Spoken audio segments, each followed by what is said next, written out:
Saya memilih jatuh ke jurang karena menolak untuk dijodohkan orang tua saya dan membuat saya tewas. Ya, beginilah kisah saya.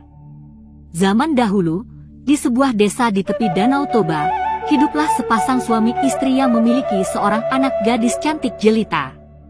Gadis itu adalah saya bernama Seruni. Selain cantik, saya merupakan anak yang berbakti kepada orang tua. Saya selalu bersikap sopan dan senang membantu pekerjaan orang tua saya.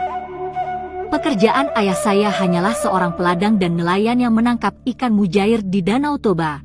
Namun hasil nelayan digunakan untuk berfoya-foya. Hingga ayah saya terlilit hutang sangat banyak sampai pada akhirnya ayah saya gak sanggup untuk membayar semua hutang-hutang itu.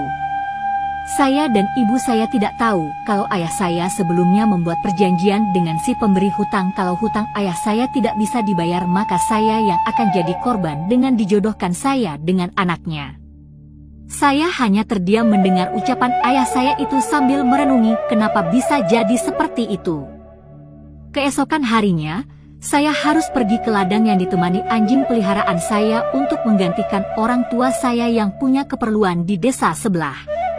Sesudah sampai ke ladang, tak seperti biasa saya hanya duduk diam dan termenung.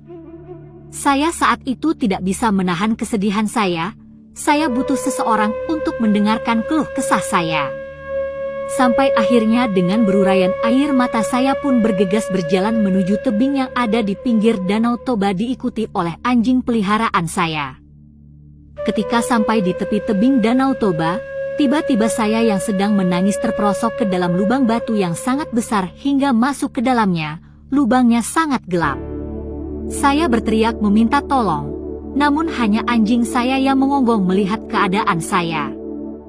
Putus asa dengan keadaan dan tidak ada yang membantu, saya berkata, "Parapat batu."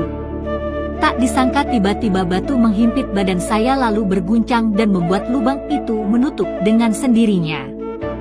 Setelah guncangan tersebut, muncullah sebuah batu gantung yang membentuk tubuh seseorang perempuan yang dipercaya batu jelmaan sosok saya.